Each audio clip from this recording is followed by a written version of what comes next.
भाई ने फिर मुझे ही बेच दिया 1 लाख रुपए में। जस्ट अम्मी के इलाज के लिए पैसों की ज़रूरत थी, लेकिन मुझे 1 लाख रुपए में मेरी माँ ने फ़रोख्त करके, उस 1 लाख रुपया सन 2000 की बात है, तो उस टाइम 1 लाख रुपए की अच्छी वैल्यू होती थी। 1 लाख में अम्मी ने कमरा वगैरह तामीर करवाया। लेकिन अस्सलाम वालेकुम, welcome back to my channel. जैसे कि आप लोगों ने ये वीडियो देखी, ये मोहतरमा ख़ुद को बहुत ही बड़ा यूट्यूबर समझती है। कहती है कि कुछ ऐसे छोटे यूट्यूबर्स हैं मेरा नाम लेकर अपना चैनल चलाना चाहते हैं। पहली बात तो मैं आप लोगों को बताऊं कि इस खातून को बहुत कम लोग जानते हैं। मेरे ख्याल से इस खातून को ये जिस एरिया से ताल्लुक़ रखती है ना, इसी के एरिया के लोग जानते होंगे। सबसे पहले तो इसने जो इंटरव्यूज़ दिए हैं, इसके जाकर आप लोग इंटरव्यूज़ देखें और गौर करें कि इसके इंटरव्यूज़ ने जो दिए हैं, इसने अपने ही इंटरव्यू में बातों को बदल कर बताया। किसी इंटरव्यू में बताती है कि घर की छत टूट गई थी तो इसलिए इसकी अम्मी ने इसको 1 लाख में बेच दिया था। और दूसरे इंटरव्यू में ये बताती है कि मेरी अम्मी बीमार थी, मेरे भाई ने या इसकी अम्मी ने, भाई या अम्मी ने मिलकर इसको 1 लाख में बेच दिया था, फिर अम्मी का इलाज कराया था। और इसके जो इंटरव्यू से ना आप लोग अगर देखेंगे ना तो ये धड़ाधड़ मतलब कि रट्टा मार कर बोलती जाती है। मतलब अपनी तरफ से एक कहानी बनाई हुई है। अगर हो भी सकता है कि इसकी ज़िंदगी में ऐसा हुआ होगा, लेकिन थोड़ा हुआ होगा और ये बहुत ज़्यादा करके बताती है। कोई होस्ट सवाल पूछता है और ये रट्टा मार के अपनी पूरी ज़िंदगी का बयान करती है। जैसे कि रेडियो को ऑन कर दिया ना, बंद करने का नाम नहीं लेता, ये वही है। जैसे कि अपनी तरफ से एक बनाई हुई कहानी होती है ना, एक स्क्रिप्ट तैयार होता है, बस सबको यही बताना है, इंटरव्यू देना है। अभी इसका मैंने एक इंटरव्यू देखा रात को, तो इसमें ये बता रही थी कि कह रही थी कि मैंने यूट्यूब का चैनल बनाया, वहाँ पर तो बड़ी शरीफ बनकर बैठी हुई थी, क्योंकि इस वक्त तो इसका चैनल इतना ज़्यादा नहीं चल रहा था। कह रही थी कि मैंने यूट्यूब का चैनल बनाया है, वो भी नहीं चल रहा, वो भी नहीं ग्रो हो रहा। अब इसका जब चैनल चला है तो यह ख़ुद को बहुत ही बड़ा समझने लगी है। कहती है कि कुछ लोग, छोटे लोग मेरे नाम पर वीडियो बनाकर अपना चैनल ग्रो कर रहे हैं।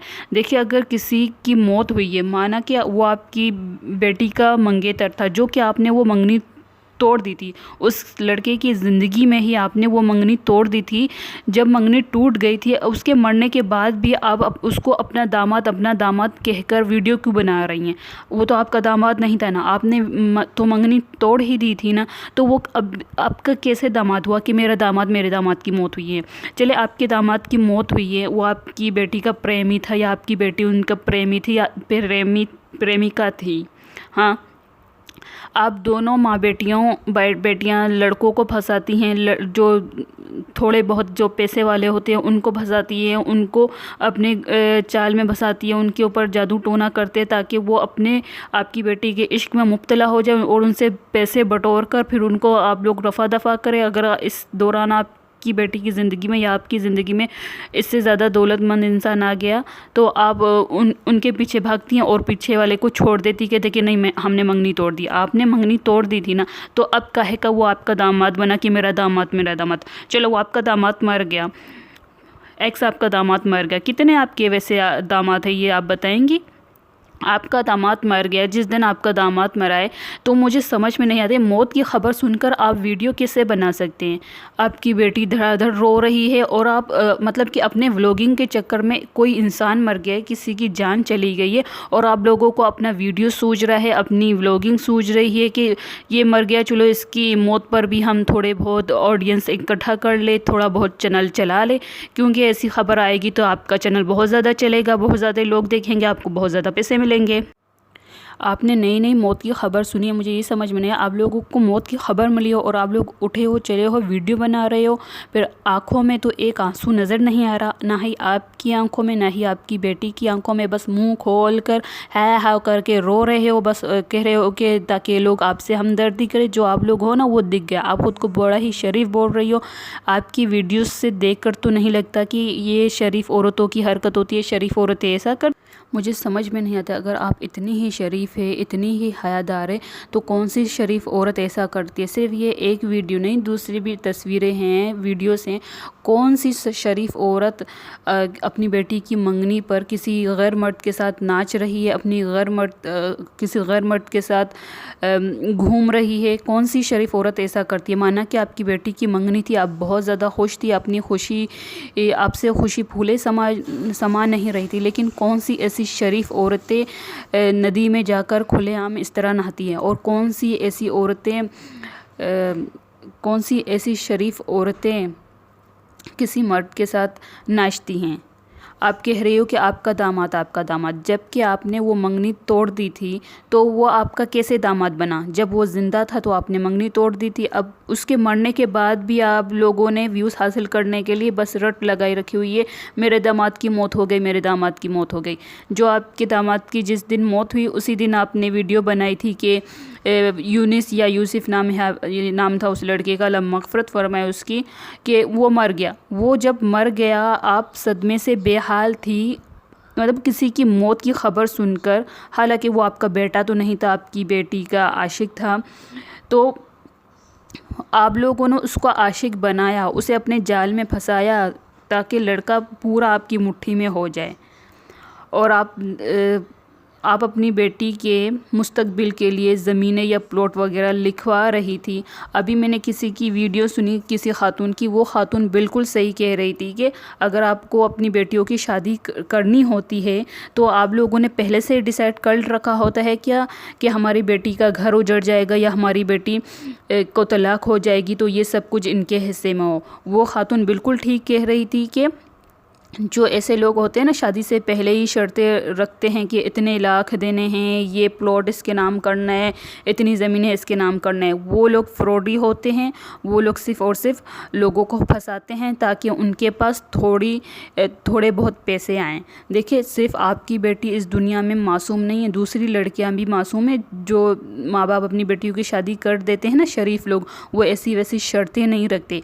आप लोगों ने पहले से ही डिसाइड कर रखा होता है ना कि शादी होगी या मंगनी होगी या कुछ निकाह होगा तो ये टूटेगा या हम इसको किसी न किसी बहाने से तोड़ देंगे, और जितना भी प्रॉपर्टी पैसे अपनी बेटी के नाम पर लिखवाए ना, वो हमारी बेटी को मिल जाएगा और हम ऐश करते रहेंगे। फिर इस दौरान आप लोग दूसरा बकरा फंसाओगे। आपकी बेटी मर गई, नहीं सॉरी, आपका दामाद मर गया है, जो कि आपने मंगनी तोड़ दी थी। मंगनी तोड़ने के बाद, अब उसके मरने के बाद आप उसके मरने पर अपने लिए ऑडियंस जमा कर रही हैं और कह रही हैं मेरा दामाद। जब आपका दामाद मर रहा है, आप में कैसे इतनी हिम्मत आई कि आप वीडियो बनाएं? क्योंकि आपको वीडियो बनानी ही थी, आपने तब वीडियो बनाई तो इसलिए आपका चैनल और ज़्यादा चलेगा, उस वीडियो में आपको बहुत ज़्यादा व्यूज़ मिलेंगे, यही वजह थी। अगर आप उस वक्त वीडियो नहीं बनाती, इस मामले पे आप बिल्कुल भी वीडियो नहीं बनाते, तो हो भी सकता है कि आपके चैनल पर इतने व्यूज़ नहीं आते। क्योंकि मरने की खबर आपने जैसे सुनी वैसे ही आपने मोबाइल उठाकर वीडियो बना रही है, फिर अपनी बेटी को रोते हुए दिखा रही है कि मेरी बेटी भी बीमार है, मेरी बेटी का हाल बुरा है, मेरी बेटी की तबीयत ठीक नहीं है। आपकी बेटी को क्या हुआ? सिर्फ़ और सिर्फ आपकी बेटी की तबीयत ख़राब है ना, किसी दूसरे के घर का तो बेटा चला गया, क्या आप उनका नुकसान पूरा कर सकती हैं? और आप लोगों के बारे में जो ख़बरें आ रही हैं ना, वो आप लोगों के वीडियो देखकर बिल्कुल ही पता चल जाता है। पहले आप वो काम करती थी, खैर अब भी आप वही काम कर रही हैं। अब आपकी बेटी बड़ी हुई तो आप अपने ही काम में अपने ही बेटी को इन्वॉल्व कर रही हैं।